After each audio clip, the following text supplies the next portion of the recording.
Una feliz tarde. Pueden dar inicio a su laboratorio a las 4:05, lo vamos a cerrar. Es voluntario, como hemos dicho en su oportunidad, ya está a disposición para que puedan trabajar en este momento. Así que si desean, pues pueden trabajarlo a las 4:05, estaré nuevamente con ustedes. Quiero desearles a todos una muy buena tarde nuevamente. Ya seguramente ya recibieron su nota de este laboratorio. Este laboratorio y este tema que vamos a abordar hoy, o sea, la clase anterior y la clase del día de hoy, van a ser temas de evaluación para el examen del próximo jueves. Quiero recordarles que nuestro examen va a ser el jueves 22 a las 3 de la tarde en el salón de la clase. Quiero igualmente indicarles de que solo se va a permitir contestar el examen con lapicero o pluma fuente. Igualmente no se va a permitir el uso de ningún auxiliar, copias, códigos, por supuesto tampoco preguntas a los compañeros. La semana entrante no vamos a tener, ni la semana entrante ni la subsiguiente, no va a darse clases ni presenciales ni en línea por disposiciones de las autoridades.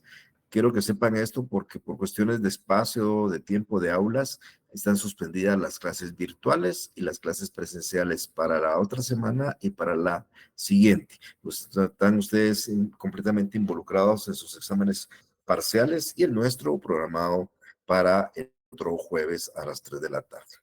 Hoy vamos a abordar un tema más en relación al proceso. Silvana, por favor, dígame. Perdón, licenciado, ¿podría usted repetir qué dijo este laboratorio y otros, los que Todo, vimos, van todo, a entrar al examen? todo lo que hemos visto desde el primer día hasta el día de hoy. Muchas gracias. Todo lo que hemos visto desde el primer día hasta el día de hoy va a ser objeto de evaluación, como di las instrucciones del primer día de clases. Freddy, por favor. Sí, licenciado, quería preguntar, entonces los días en los que no haya exámenes, ¿si hay que ir o no hay que ir para asistencia? No van a haber clases, Freddy. O sea, Entonces, hay instrucciones que nosotros no demos clases ni virtuales ni presenciales. Entonces yo voy a estar el jueves nada más con ustedes. Su profesor del examen del martes estará con ustedes. La semana siguiente hay lunes, miércoles y viernes. Pero los días que no hayan, no deberían de estar ustedes porque los profesores tenemos instrucciones de no impartir clases ni presenciales ni virtuales. ok, muchas gracias. Vaya, Freddy. Ok, entonces les decía que hoy vamos a abordar un tema más en el ámbito del derecho procesal y se refiere a las partes, se refiere a los sujetos procesales. Hemos hablado del proceso, la última sesión de clase, hemos hablado de un conjunto de etapas ordenadas que tienen un fin, que en el ámbito del proceso civil es en primera instancia la paz social, pero como un fin secundario la solución del conflicto. Dentro de los procesos, mis estimados amigos, siempre vamos a encontrar partes o sujetos del proceso. Tal vez la terminología sujetos del proceso es más amplia porque además de las partes, hoy vamos a explicar la participación de terceros con los mismos intereses o diferentes, pero dentro del mismo ámbito, de la misma causa del proceso. Pero fundamentalmente estamos refiriéndonos al proceso. En un proceso surge después de haberse agotado cualquier forma de solución extraprocesal y se surge cuando una persona que siente que ha sido perjudicada en su patrimonio, en sus bienes o en aspectos eminentemente personales, promueve una acción frente a aquel que cree que fue el que le ocasionó esos daños o infringió esas normas de carácter sustantivo. Es bien importante tomar en cuenta que entonces hay una persona que demanda y otra persona que es demandada. La persona que demanda es un sujeto activo, él es el que inicia la demanda, el que desarrolla la acción, y ese sujeto activo adopta el nombre de actor o demandante en un juicio de conocimiento y de ejecutante en un juicio de ejecución. La persona a la que se le demanda es un sujeto pasivo y adopta el nombre de demandado en el caso de procesos de conocimiento o de ejecutado en los procesos de ejecución. Entonces, cuando ustedes oigan actor, demandante, sujeto activo, estamos hablando del mismo sujeto procesal que adopta el acto de ser quien ejerce la acción. y la ejerce en contra de un demandado o un sujeto pasivo o un ejecutado, dependiendo del proceso en el que nos estemos refiriendo. Entonces, reitero, el sujeto que reclama y que lo hace a través de una demanda es el demandante, y el sujeto contra el que se interpone la demanda es el demandado. Uno es el sujeto activo, el otro el sujeto pasivo. En las ejecuciones, uno es ejecutante y el otro es ejecutado. Ahora, ¿cómo quienes pueden participar dentro de un proceso? El primer tema que es bien importante es que son presupuestos procesales de validez. Esto que voy a explicar hoy nos va a servir cuando hablemos de las defensas del demandado oportunamente.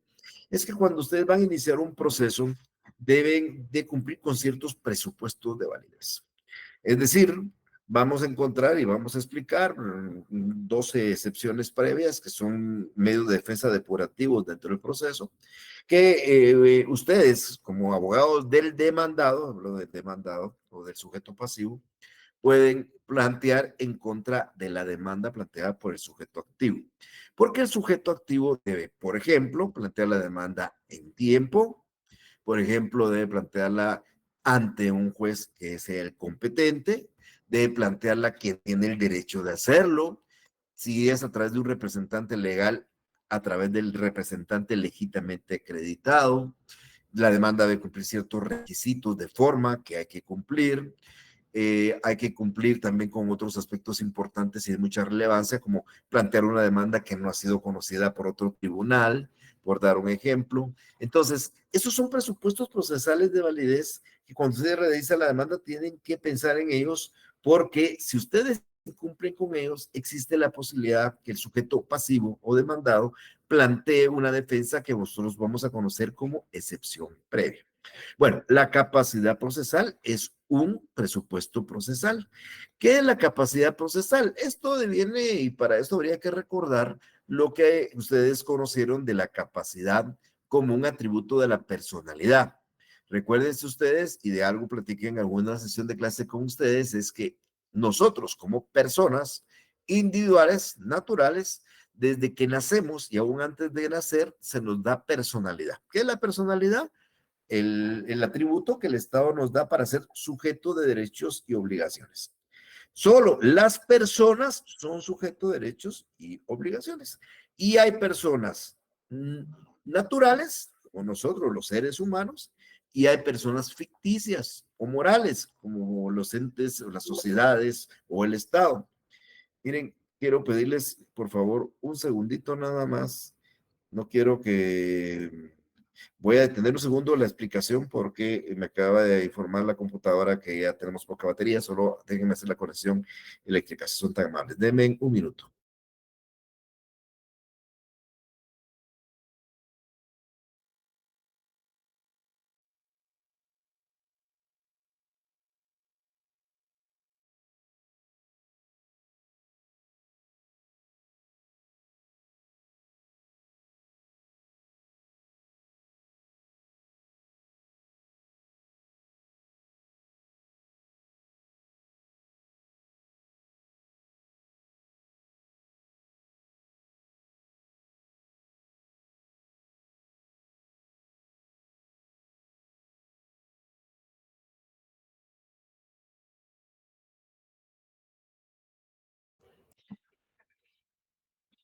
Perdonen el inconveniente.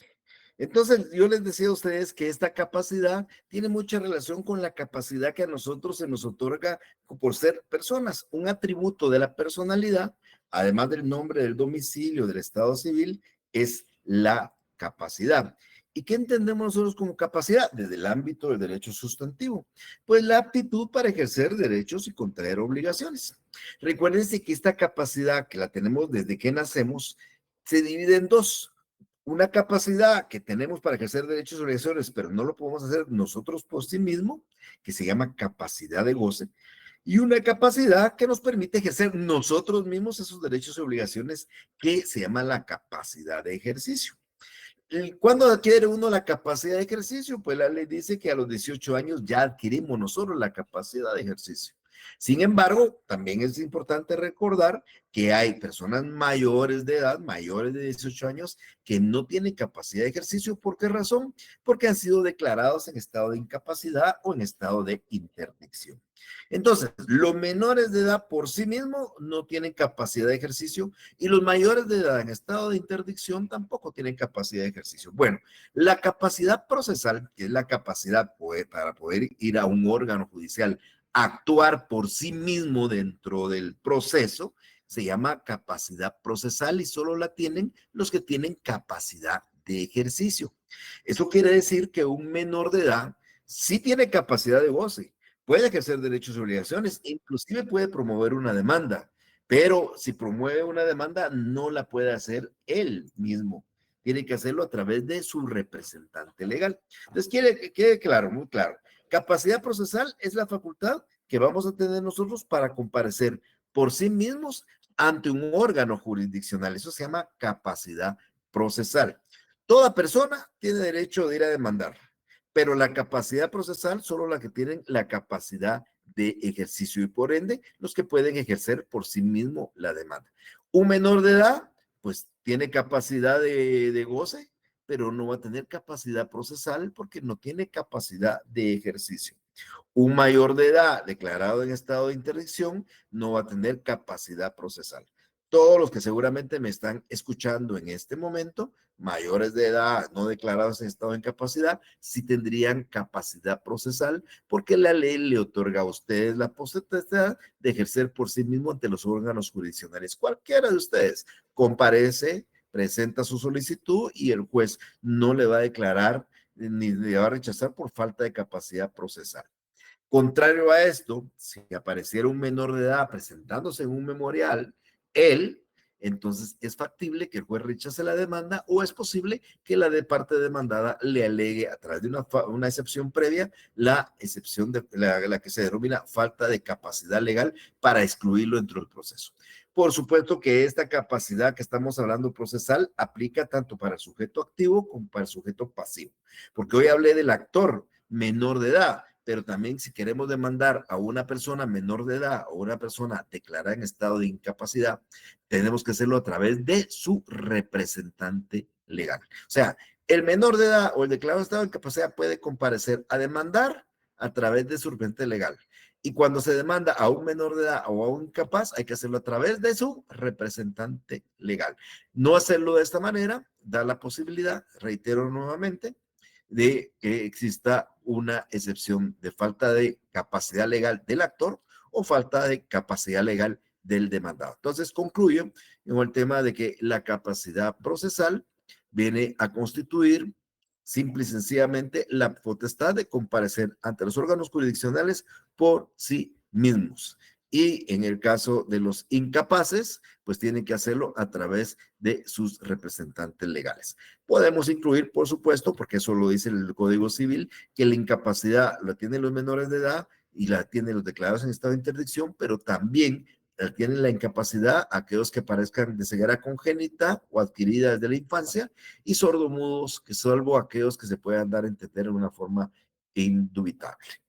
Ok, ese es en el tema de la capacidad. ¿Qué pasa cuando la persona no tiene capacidad procesal? En algunos casos hablo de la persona individual, pues entonces tiene que actuar a través de una representación legal. Y reitero, la persona que no tiene capacidad procesal debe de actuar a través de una representación legal. Este es otro presupuesto de validez. Cuando en el proceso comparece un representante, este debe ser el representante que por ley debe de representar a la entidad y debe acreditar debidamente esa representación.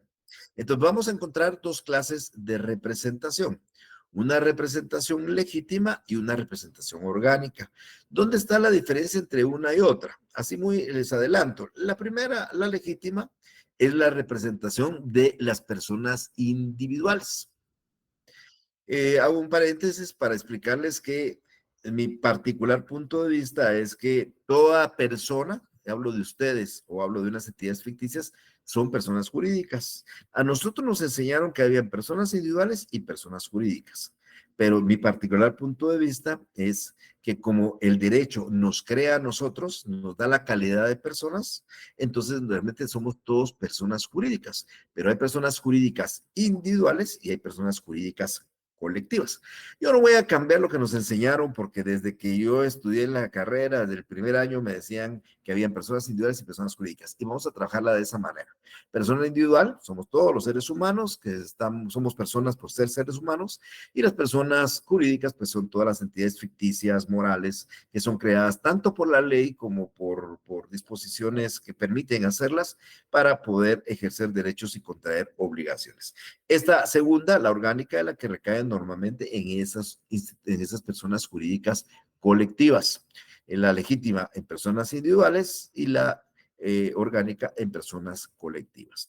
Entonces, cuando la persona es individual y a él le corresponde ejercer justicia, pero no lo puede hacer porque carece de capacidad, entonces lo va a hacer a través de su representante legal. ¿Por qué? Porque no pueden actuar por sí solas en el proceso porque no tienen capacidad procesal. Claro, también quiero comentarles de que es factible, esto es importante resaltar, que una persona que sí tiene capacidad procesal también puede actuar con una representación. Y esto se llama, en el ámbito del derecho sustantivo, derecho de los contratos, se llama mandato. Entonces, usted que me está escuchando, que tiene capacidad procesal, no quiere comparecer usted dentro del proceso, puede nombrar un mandatario judicial, así se llama el mandato, es el mandato judicial, es el que se ejerce ante los órganos judiciales. Y entonces el mandatario judicial lo representa a usted como persona con capacidad procesal, pero que no quiere comparecer, por muchas no va a estar en Guatemala, no quiere ir a perder el tiempo en los tribunales, lo que usted desee, lo va a hacer a través de un mandatario. Esa clase de representación es una representación legítima que recae, insisto, sobre las personas individuales. La representación orgánica se da en las personas jurídicas o las llamadas colectivas. Ellos no pueden comparecer personalmente, en forma física no pueden ir las personas ficticias a un tribunal. El Estado no puede presentarse el Estado ahí en los tribunales o el Instituto Guatemalteco de Seguridad Social o la municipalidad, el alcalde de la municipalidad. No, estas personas jurídicas, colectivas, ficticias, morales, normalmente son creadas por la ley o son creadas basadas en unas disposiciones que permiten su creación. Ustedes saben que hay personas jurídicas colectivas como la Universidad de San Carlos, que es una institución pública de carácter autónomo y por ende tiene personalidad jurídica propia, como las municipalidades con personalidad jurídica propia, o algunas que la ley, el Código Civil, para ser más importante, permite crear como las sociedades anónimas, las asociaciones civiles no lucrativas o como las fundaciones. Pues en este caso, ellos no pueden comparecer porque son ficticios, entonces lo hacen por medio de los órganos que la misma ley establece o que sus estatutos establece. Entonces, es bien importante resaltar, la universidad tiene derecho de ir a los tribunales a demandar o puede ser demandada.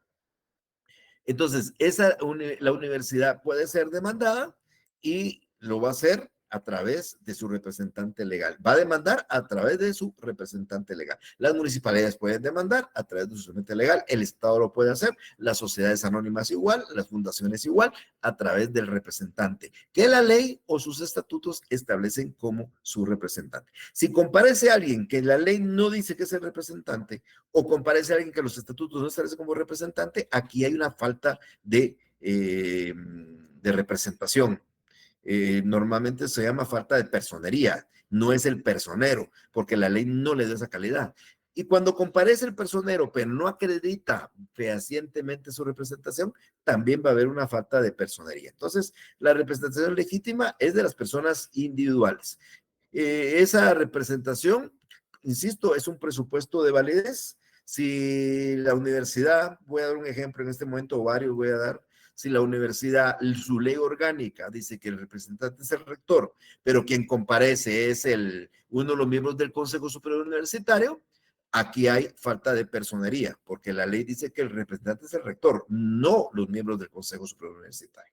Va. Y si al final sí comparece el rector, pero no acredita con los documentos que la ley dice que eres el representante, aunque sea el rector, pero si no lo acredita, también habrá una falta de personería. Entonces, cuando se incumple con esos requisitos, ya sea porque la persona que dice representar no es el que la ley o los estatutos establece, o siéndolo, no acredita fehacientemente esa representación con los documentos que legalmente debe presentar, entonces puede alegarse por parte del demandado una falta de personería, porque es un requisito, es un presupuesto de validez el acreditar fehacientemente esa representación, insisto, tanto en las personas individuales como en las personas jurídicas. Demos algunos ejemplos de la representación. Es decir, si el menor de edad quiere demandar o se le va a demandar a un menor de edad, entonces hay que ver quién es el representante legal del menor de edad. Vamos a poner un ejemplo para alegar lo que es la falta de personería. Si el menor de edad, sabemos nosotros que es representado en ejercicio de la patria potestad por sus padres, sucede que puede ser el padre o puede ser la madre quien represente al menor. Entonces, si viene la tía a representar al menor en Jesús de la patria potestad, hay falta de personería, porque la tía no dice la patria potestad que la ejerce la tía. Entonces, ella no podría ser la representante legal del menor, falta de personería. Pero si es el padre el que representa al menor, pero acredita su representación con un acta notarial que fueron a levantar al RENAP, también hay una falta de personería porque no está acreditado fehacientemente esa representación. ¿Cómo acredita un padre la representación para ejercer, valga la redundancia, la representación de su hijo menor? Con la certificación de la partida de nacimiento extendida por el RENAP. Entonces, si presenta la certificación de la partida de nacimiento, que acredita de forma verídica su representación y la ley le permite participar como representante y no podrá alegarse una falta de personería. Y por supuesto, cuando este menor o incapaz, porque en el caso de los mayores de edad declarados en estado de incapacidad es lo mismo, no tienen padres, entonces ustedes saben que aparece entonces la figura del tutor en ejercicio de la tutela. Entonces, si no hay padres o eso está en conflicto o ha sido separado de la patria potestad, entonces aparece un tutor que es el que ejerce la representación del menor de edad o del incapaz declarado en estado de interdicción. Y que ese nombramiento normalmente lo hace el juez. Tutor testamentario, tutor legítimo, tutor judicial, inclusive tutor legal. Tutelas que ustedes ya conocen y que están en el Código Civil, por supuesto, en el apartado del libro primero relativo a la tutela. Pero ellos son los representantes de los menores de edad y de los mayores declarados en estado de incapacidad. El ausente, la persona que no está dentro de su domicilio, la persona que no sabemos si es dónde está o sabiéndolo, sabemos que está fuera del país. Hay que demandarlo o quiere demandar. La persona que está fuera del país quiere demandar, lo que hace es nombrar un mandatario para que el mandatario lo haga. Pero si esta persona desapareció en Estados Unidos y tenía que ejercer derechos y no hay quien lo ejerza por él porque él está en Estados Unidos, no sabemos dónde anda, desaparecido desde hace más de 10 años, entonces sus parientes pueden iniciar la declaratoria de ausencia para, en primer lugar, nombrarle un defensor judicial y a este defensor judicial autorizarlo para que él demande o sea demandado. Dependiendo del trámite de la ausencia, cuando ésta se busca, por ejemplo, que se declare la muerte presunta, después del defensor se nombra un guardador de los bienes y ese guardador es el que adquiere la representación del ausente. Y al final, cuando se declara la muerte presunta, pues los parientes son los que van a representar al ausente y presunto muerto. Entonces, ¿quién representa al ausente? Dependiendo, insisto, de la situación de la ausencia, puede ser un defensor judicial en primera instancia, puede ser un guardador de los bienes en parte en intermedia de la declaratoria de ausencia, o puede ser los parientes cuando ya se ha declarado la muerte presunta. Y si hay un mandatario, pues por supuesto será el mandatario el que puede ejercer o contra quien se puede ejercer esa acción procesal. En el tema de la ausencia, ustedes van a ver cuando hablemos de la jurisdicción voluntaria, los procesos especiales o voluntarios, el otro semestre, perdón, se van a dar cuenta ustedes que un requisito sine qua non para declarar la ausencia es demostrar que la persona ausente no otorgó un mandato. Entonces nos piden un informe del archivo de poderes para acreditar que no hay ningún mandato otorgado por el ausente y se pueda declarar su ausencia y nombrar defensor. Porque si hay mandato, pues entonces no es necesario la declaratoria de ausencia. Entonces, estoy hablando del ausente. Hablemos del muerto o de la mortual. Algunos de ustedes seguramente todavía en este semestre piensan y creen que la muerte da fin a las obligaciones. No. Mis estimados amigos, forma de terminación de las obligaciones está en el Código Civil y dice que terminan las obligaciones con el pago por consignación o el pago por cesión de bienes. Y algunas obligaciones se extinguen, pero se extinguen por la prescripción, la novación, la confusión, la condonación, la remisión, pero no la muerte. La muerte no extingue obligaciones. Recuérdense que cuando una persona fallece, transmite su patrimonio. Recuérdense que el patrimonio no son solo bienes, los patrimonios son bienes, derechos y cargas y obligaciones. Entonces, la persona que falleció dejó 10 casas, pero además dejó 20 deudas, pues quien se crea a quienes declara herederos, ellos serán los titulares de las casas, pero también los titulares de las deudas. Ustedes dirán, bueno, pero entonces, y peor si las cargas, los bienes son de menor valor que las deudas, no. El Código Civil y nuestro proceso civil dice que nosotros en la herencia adquirimos la herencia bajo el beneficio de inventario. Y eso significa que yo soy heredero de una persona y solo voy a cumplir con las obligaciones en lo que alcance con los bienes que se me han otorgado. Entonces, si mis bienes son en un monto y las obligaciones son más que eso, las obligaciones serán hasta el monto de los bienes. Pero bien, eso es un tema que ustedes tuvieron que haber visto en Derecho y Sucesiones y que de repente vamos a hablar cuando hablemos de la jurisdicción voluntaria. Pero bien, lo importante aquí es que los muertos deben de responder y deben de responder a las demandas o pueden demandar. Pueden ser sujetos activos, pueden ser sujetos pasivos, pero el muerto, por supuesto, no va a comparecer. Entonces, ¿qué hay que hacer? Hay que erradicar una sucesión. Si es testamentaria y hay albacea, pues es el albacea el que va a ser el representante del muerto. Y si no hay albacea en el testamento o no hay testamento, entonces se va a nombrar un administrador de la mortual y a él el juez le va a facultar para presentar demandas o contestarlas. Entonces, cuando alguien se muera, ustedes sepan que hay un muerto y su cliente quiere que se ejerza un derecho en nombre del muerto, una acción procesal, o en contra de un muerto, una acción procesal, lo que hay que hacer es erradicar la sucesión. E insisto, si hay testamento, será el albacea que esté designado en él, si es que lo designaron, y si no hay designación o no hay testamento, será un administrador de la mortual que se nombra en el momento que se hace la junta de herederos por los herederos o por el solicitante a propuesta de él, lo nombra el juez y es el que va a representar a la mortual o va a representar al muerto. Luego tenemos la representación orgánica, que es la que recae en personas jurídicas, de las personas jurídicas o las personas morales o personas colectivas. Entonces, acá recuerden que estamos hablando de un ente ficticio. Uno dice, pero la universidad es un ente ficticio. No me refiero en el ámbito del derecho, no existe físicamente. Sin embargo, existe como entidad y puede ejercer derechos y obligaciones. Entonces, cuando la universidad quiere un préstamo, es la universidad la que debe pagarlo. Y quien puede ser sujeto pasivo en esto es la universidad a través de su representante legal.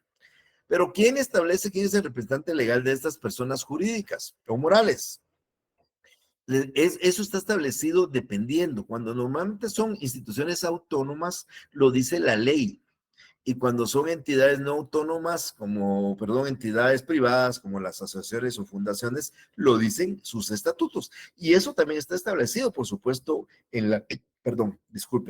está establecido también en la ley. Entonces puede ser la ley o los estatutos. Si ustedes ven, por ejemplo, el Estado es un ente ficticio, pero actúa como persona individual. El Estado puede alquilar, el Estado puede comprar, de hecho compra, el Estado puede vender, bueno, el Estado entra en el campo del derecho. Pero igual el Estado puede tener obligaciones, entra en el campo del derecho. Y es un sujeto tanto activo como pasivo dentro de un proceso. Pero ¿quién actúa en nombre del Estado cuando el Estado quiere demandar? ¿O a quién hay que demandar cuando hay que demandar el Estado? Entonces, la Constitución Política de la República, lo dice la Constitución, dice que la representación legal del Estado la tiene la Procuraduría General, o mejor dicho, el Procurador General de la Nación. Entonces, ¿quién va a representar al Estado en los juicios? El Procurador General de la Nación. ¿Contra qué se va a demandar cuando hay que demandar al Estado, al Procurador General de la Nación. Esa es la representación del Estado. Tenemos entidades autónomas, como hemos dicho, las municipalidades, el Instituto Guatemalteco de Seguridad Social, la Universidad de San Carlos, por dar algunos ejemplos que en este momento me recuerdo. Y acá ustedes leen la ley orgánica de la universidad, según ha leído la ley orgánica de la universidad, encuentran que la universidad es una entidad autónoma y dice quién es el representante legal, y es el rector. Ustedes leen la ley orgánica del IX y en la ley orgánica del IX dice quién es el representante legal del IX. Y si ustedes leen en las municipalidades y van a la Constitución, leerán que el alcalde es el representante legal de las municipalidades. Ahora, bien, esto también es importante resaltar. El que el procurador sea el representante legal del Estado no implica que el procurador pueda delegar la representación a través de mandatos. Y ustedes van a dar cuenta que muchos mandatarios comparecen en nombre del Estado porque han sido designados por el procurador, quien les ha delegado la representación, porque lo puede hacer. Y ustedes verán que en muchos municipios comparece el mandatario de la municipalidad, por el que el alcalde le ha delegado un mandato para que ejerza esa representación. Los mandatarios judiciales, para que sepan ustedes, si es que no se recuerdan, deben de ser exclusivamente abogados o parientes, pero en las instituciones orgánicas no hay parentesco, entonces aquí deben ser abogados los que ejercen los mandatos del IX, de la universidad y del mismo Estado, si es que no lo quiere ejercer el propio procurador, el propio alcalde o el propio presidente de la junta directiva del IX, que creo que es el representante legal de conformidad con su ley orgánica. Y en el caso de las entidades privadas, las sociedades mercantiles, las asociaciones no lucrativas, las fundaciones, pues ustedes leen los estatutos de su creación, ahí se establece quiénes son sus representantes legales, que normalmente son el presidente de la Junta de la Junta de Administración o el administrador único o los gerentes o todos. Representan, dice, la tiene el gerente, la tiene también el presidente del Consejo de Administración o la tiene el administrador único y lo dice el estatuto. Entonces, si el estatuto dice que lo tiene el presidente o el administrador único, pero no dice que lo tenga el gerente y el gerente comparece en representación, habrá una falta de personería. Por seguir dando algún ejemplo del tema que hay que cumplir, que hay que tener la representación y acreditarla de forma adecuada. Entonces, en el caso de las sociedades mercantiles, pues eso lo encontrarán ustedes en sus estatutos y esa representación normalmente es eso. Entonces, he hablado de dos cosas importantes. Por un lado, he hablado de la capacidad procesal. Ya saben ustedes que la capacidad procesal es de aquel que tiene capacidad de goce, de ejercicio y por ende puede ejercer por sí mismo la acción, por sí mismo es capacidad procesal. Cuando la persona no tiene capacidad procesal y comparece dentro del juicio, se puede alegar una falta de presupuesto procesal a través de la excepción previa de falta de capacidad legal. Ahora, en el caso de la representación, puede una persona ser representada en juicio por otra. En el caso de las orgánicas es obligación porque son entes ficticios, pero debe representarlo quien dice la ley o quien dice los estatutos. Si alguien no lo dice la ley, no lo dice los estatutos, quiere comparecer en representación de esa entidad autónoma o esa entidad privada, también hay falta de personería porque no tiene esa calidad de representante. Y si la tiene, pero no acredita fehacientemente, también lo será. Y lo mismo, por supuesto, la representación de las personas individuales, como el caso de los menores de edad, de los ausentes, de la mortual, por dar algunos ejemplos. El tercer supuesto y presupuesto también es la legitimación. Esto es importante resaltar este tema de legitimación que yo lo voy a explicar con palabras sencillas. Cuando nosotros vemos la Real Academia Española, el diccionario dice que la legitimación es la aptitud personal para poder actuar como parte activa o pasiva en un proceso determinada por la relación en que se encuentra la persona como objeto del litigio. Tal vez es un poco complicado entenderlo de esa manera, pero tal vez con otras palabras podría ser fácil. Por ejemplo, cuando hablamos de que el actor está legitimado, es una legitimación activa porque es el actor, es porque él está ejerciendo un derecho que solo a él le corresponde. La legitimación es que yo ejerzo un derecho que solo a mí me corresponde. En un matrimonio hay dos cónyuges, ¿sí? La pregunta es, ¿cuántas personas están legitimadas a pedir el divorcio? Solo dos, o el cónyuge varón o la cónyuge mujer. No hay otro legitimado. Si alguien ocasiona daños, una persona ocasiona daños en el vehículo de otra, ¿Quién está legitimado para reclamar los daños del vehículo? El propietario. Si fuera en copropiedad, pues los copropietarios, pero nadie más. ¿Y a quién van a demandar? Pues al que ocasionó los daños, no a otra persona. Eso es legitimación. Es legitimación activa porque quien reclama es el único que puede reclamar. Y es pasiva, legitimación pasiva, porque a quien se le reclama es al único que se le puede reclamar. Entonces, va a haber falta de legitimación cuando yo, Mario Gordillo, voy a reclamar los daños del daño ocasionado al carro de mi hijo.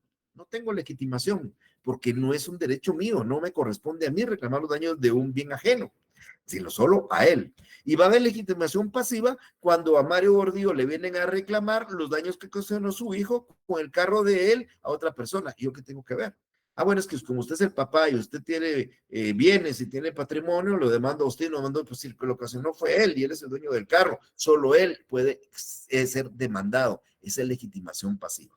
Entonces, la legitimación, al final de cuentas, es un derecho que solo esa persona puede ejercer y nadie más puede ejercerla en nombre como propio. Me quiero explicar. O sea, no es lo mismo legitimación a representación. En la representación, pues yo puedo designar quién me representa para ir a reclamar, mi mandatario. Y mi mandatario va a ir a reclamar los daños, pero va en nombre mío. Pero mi papá no puede ir a reclamar los daños sin representación, sino como que él quiere de iniciativa propia cobrar los daños que ocasionaron un carro que es mío. No se puede, hay falta de legitimación. Entonces, la demanda no puede ser interpuesta por cualquier persona, ni se puede demandar a cualquier persona. Se debe de demandar y hay que demandar a la legitimada. Legitimación activa es el que tiene el derecho para hacerlo. Legitimación pasiva, la persona que tiene la obligación de cumplirlo y nadie más. Eso es hacerlo de otra manera. Si lo hacemos de otra manera, entonces va a venir una excepción también previa que le vamos a llamar, y se llama, así se llama en el Código Procesal, se llama falta de personalidad.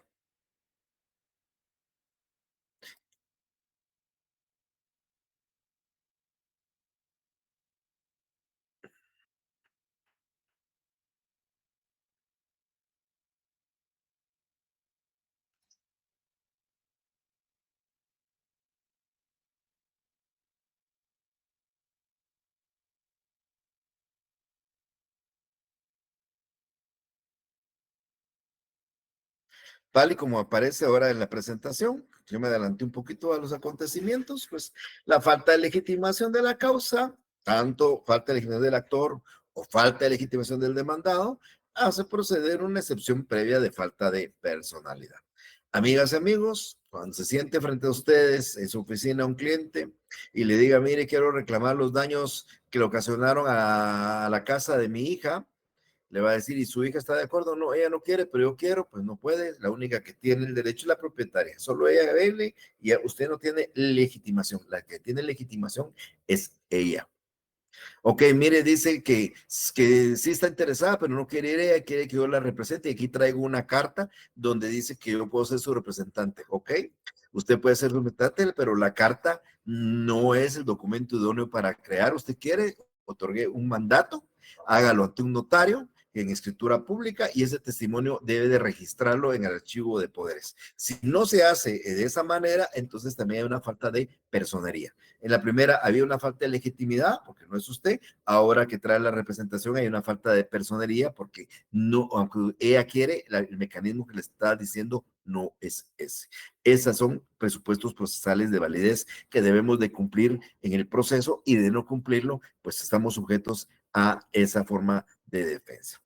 Miren, los procesos normalmente se desarrollan entre un sujeto activo y un sujeto pasivo, entre un actor y un demandado o entre un ejecutante y un ejecutado. Pues eso es como regla general, pero eso no es lo general. Muchas veces participan varios actores contra un demandado o varios demandados por un solo actor. O pueden existir varios actores y varios demandados. Cuando existe esa pluralidad de partes, ya sea del lado activo o del lado pasivo, es cuando nosotros vamos a estar hablando de una figura que se denomina litis consorcio. Litis es juicio, es litigio, consorcio es sociedad, entonces es una sociedad en el litigio tanto por la parte actora o por la parte demandada. Lo importante aquí es que hay más de 2 personas dentro del proceso, ya sea 2 o más actores o 2 o más demandados. Y entonces aquí entramos en la figura del litisconsorcio. Entonces, cuando A demanda a B, C y D es un litisconsorcio, o cuando A, B y C demandan a es un litisconsorcio, y cuando A, B y C demandan a C, D y F es un litisconsorcio. Entonces, en un proceso, varias personas, ya sea en calidad de actores o en calidad de demandados, en un ejercicio simultáneo. Vi alguna pregunta por ahí que me hicieron, pero bueno, si quieren me la realizan en cualquier momento, levanten la mano y me pueden interrumpir, por favor, sin ningún inconveniente, ¿oye? Porque estoy utilizando 2 pantallas, en una utilizo y reviso algunas cuestiones. Entonces, para fines de economía procesal se hacen de esa manera, porque imagínense, la causa es la misma y 5 personas haciendo 5 demandas en contra del mismo demandado, entonces cuando pueden obtener una sentencia favorable para todas a través de un solo proceso. Entonces, dependiendo de cuál es el sujeto activo, cuántos sujetos activos hay, cuántos sujetos de pasivos hay, pues vamos a encontrar, por eso para empezar, litisconsorcio activo o litisconsorcio pasivo o mixto. ¿Cuál es el litisconsorcio activo, pasivo o mixto? Bueno, si hay más de un actor y un solo demandado, el litisconsorcio es activo. Si hay más de un demandado y un solo actor, el litisconsorcio es pasivo. Y si hay más de un actor y más de un demandado, el litisconsorcio es mixto. A, B y C contra A, litisconsorcio activo. A contra B, C y D, litisconsorcio pasivo. Y A, B y C contra A y B, o C, E, H y D, es litisconsorcio mixto. También vamos a encontrar otra clase de litisconsorcio que es el facultativo o necesario. Es una u otra, ¿verdad? No es lo mismo, no son sinónimos. Y aquí depende si hay voluntad o surge el comparecer por forma espontánea, por voluntad, o porque realmente es necesario que participen. En algunos casos, las partes comparecen en forma espontánea, y entonces es un litisconsorcio facultativo, es voluntario, y en otras, pues es necesaria su participación como parte, porque no se puede dictar las sentencias sin la participación de ellos, y el litisconsorcio se convierte en facultativo. Entonces, resumo, el facultativo es cuando el ejercicio de la acción surge en forma espontánea de quienes tienen una misma pretensión y por supuesto se dirigen todos en una misma demanda en contra de la otra o viceversa. Y el litisconsorcio y el Código Procesal Civil regula en el artículo 54 este litisconsorcio y dice que varias partes pueden demandar o ser demandadas en un mismo proceso cuando entre las causas que se promueven está conexión por razón de objeto del título que se dependan o bien cuando la decisión dependa total o parcialmente de la acción de cuestiones idénticas. Y luego encontramos el litisconsorcio necesario cuando por disposición de la ley se exige que en un proceso obligadamente se oiga a varios sujetos en calidad de actores o demandados, porque la sentencia pues puede afectarlos a ellos o beneficiarlos, entonces se le llama ya no por propia voluntad, sino por una necesidad. En relación a este litisconsorcio, el artículo 53 dice que cuando la acción no puede pronunciarse por más en relación a varias partes, estas deben de ser demandadas o demandar en el mismo proceso. Deben, no es una cuestión opcional. Y cuando no comparecen, pues hay que emplazarlas para que comparezcan dentro del proceso. Además de esta participación de actor y demandado, también surge una figura en el proceso que se llama tercero procesal. El tercero procesal no es un tercero como los sujetos que vimos cuando hablamos de la jurisdicción, por ejemplo, los expertos, los peritos, los colaboradores, no. Son terceros a quien la sentencia puede perjudicar o puede favorecer y que por voluntad propia o por requerimiento de una de las partes comparecen dentro del proceso. Entonces, A contra B está en una demanda, un tercero se entera en la demanda, saben que la sentencia que va a dictarse ahí puede perjudicarle, puede favorecerle y necesita participar del proceso y comparece y se persona como un tercero. Eso es una forma voluntaria de participar dentro de esto. Él comparece a coadyuvar con alguna de las partes para lograr una sentencia que a él no le perjudique o le favorezca. Y también hay terceros que comparecen para ir a defender un derecho propio que se está discutiendo dentro del proceso y que él aduce que le corresponde. Entonces, participan dentro del proceso y se les llama dentro del proceso. Hay que permitir, por supuesto, su participación, porque el no permitirla implica que el fallo pueda perjudicarles y por ende, como originalmente no estaban presentes y van a incorporarse dentro del proceso, pues se llama intervención de terceros o una palabra como la que van a conocer ustedes más normalmente, tercerías. O sea, la tercería es la intervención de un tercero dentro del proceso, ya sea porque, insisto, quiera colaborar con una de las partes o quiera excluir un derecho propio que se esté discutiendo. Y esta incorporación, ya mencionaba hace unos minutos, puede ser voluntaria, yo me entero del proceso, quiero participar en él y en forma espontánea y voluntaria me pido mi incorporación como tercero, o puede ser que una de las partes le pida al juez que lo incorpore y que lo llame como tercero porque la sentencia le puede beneficiar o le puede perjudicar. En esta instancia de parte, yo he visto muchos casos en los cuales dentro de un juicio de falsedad o nulidad de un instrumento público, plantea entre el actor A y contra el B, pues alguno de ellos llama al notario que hizo la escritura como tercero, porque la sentencia que se dicte podría perjudicar al notario. Imagínense un juicio de falsedad entre A y B, A que otorgó la escritura, B que está inconforme con la misma y se declara falso el documento y pues como hay falsedad hay que certificarlo conducente y el notario nunca fue oído, entonces se llama a que tercero, al notario como tercero para que participe porque la sentencia le puede perjudicar o le puede favorecer. En el caso de la intervención voluntaria, pues insisto, él se une en forma voluntaria, es llamado, no es llamado por las partes, sino él se une en forma voluntaria. Y estas clases de tercerías voluntarias se dividen en dos. Vamos a encontrar una tercería coadyuvante y vamos a encontrar una tercería excluyente. La palabra dice qué significa. El coadyuvante coadyuva, colabora, apoya a una de las partes, pretendiendo que la sentencia que le favorezca a esa parte porque le favorece a él. Y la excluyente, pues normalmente va a reclamar un derecho que le corresponde y que está siendo discutido y que le corresponde a él. Entonces, en la coadyuvante, como mencionaba, el tercero lo que persigue es fortalecer el interés propio con el derecho de alguna de las partes que se está discutiendo. Y en la tercería excluyente, pues se trata de excluir. En este caso de la excluyente, tal vez un ejemplo pudiera quedar un poquito más claro. Y normalmente se da en un juicio donde promovido contra A contra B. Esto lo he visto también yo varias veces, donde dentro del juicio se decreta un embargo. Se embarga una casa o se embarga un carro.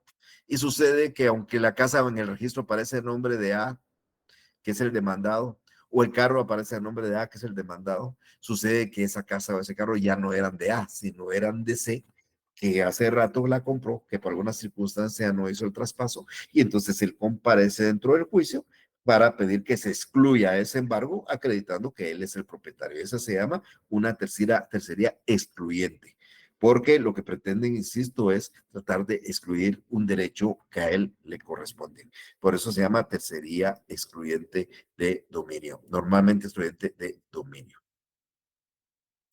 Y por supuesto, como mencionaba, la intervención a instancia de parte no surge por la voluntad del tercero, sino porque las partes piden que comparezca porque la sentencia o la causa puede perjudicarle.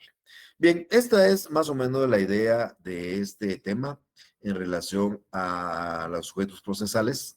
Este tema, como acabo de mencionar al inicio de la explicación, va a ser motivo de evaluación en el examen, igual que todos los temas anteriores. Don Carlos, por favor, si es tan amable. Buenas tardes, licenciado. Buenas tardes. Perdón, una consulta desde el inicio de la clase. Intenté, como lo explicaba ahí lo que usted nos envió del laboratorio, de poder enviar el laboratorio durante la clase, pero no lo pude abrir. El licenciado no me aceptaba más respuestas. Me Porque dijo que no. ya lo envió fuera de la hora, Carlos, perdone. La hora de laboratorio lo dije y a esa hora exactamente yo lo puse. Pero mire, Carlos, no se ahogue, le voy a abrir, ahorita que termine, se lo voy a abrir 5 minutos para que lo termine y lo envíe, para que les sirva, porque como esto no tiene ningún valor, ¿sabe por qué les pongo tiempo yo? Porque quiero que ustedes aprendan a contestar rápido. Si yo les digo, tienen todo el día que quieran, lo hacen todo el día, entonces buscan material, investigan y sacan 10, pero no es un 10 real de estos conocimientos. Entonces yo les pongo un tiempo para que aprendan. El día del examen va a haber un tiempo. No va a ser tan perentorio como este, porque aquí solo apacho un botón y ustedes ya no pueden contestar. Yo quisiera tener el día jueves de la semana entrante un botón, entonces ya no pueden contestar, pero van a ver que, digo, el tiempo se terminó y ustedes van a seguir contestando. Mire, ya terminó y no, les importa, siguen contestando y ver qué sacan de último y ya está. Pero bien, pero eso ya son otras cuestiones, entonces esa es la razón. Pero cuando termine Gracias. esto, déjenme ver una cosa. Gracias, licenciado. Si quiere lo contesta ahorita, ya le abrí ahorita. En lo que hablo termina de contestarlo. José, por favor. Sí, licenciado, no duda la clase. Que hablábamos de clases de litisconsorcio, los necesarios. ¿Me puede dar un par de ejemplos, por favor? Pero litisconsorcios necesarios y litisconsorcios facultativos. Sí, está en realidad la voluntad también de las partes de participar en pluralidad de partes. En el litisconsorcio voluntario, pues las partes estiman que es necesario y por voluntad propia participan dentro de ese consorcio de partes, ya sea como actores o como demandados, porque el resultado de la sentencia pues les beneficia o les perjudica y se incorporan voluntariamente.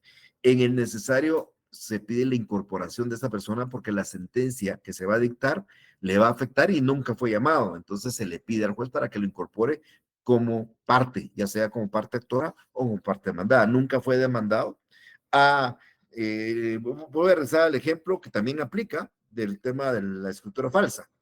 A demanda que una escritura es falsa, un testamento es falso, vamos a un testamento es falso, y demanda a B, que es el único heredero dentro del testamento, y pide la falsedad del testamento.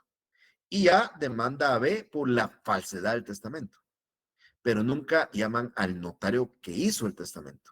¿Qué sucede si el testamento se declara falso? Pues hay un delito, y entonces habría que certificarlo conducente en contra de quien participó como dentro del otorgamiento del testamento, pero fundamentalmente en contra del notario que lo hizo, porque es falso.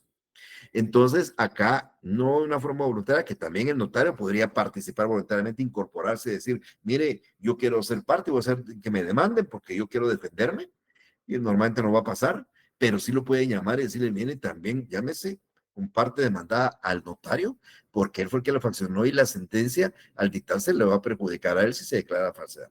Entonces, este litisconsorcio es necesario porque sin la participación de él, el juez no puede dictar una sentencia porque es una sentencia que le va a afectar a él.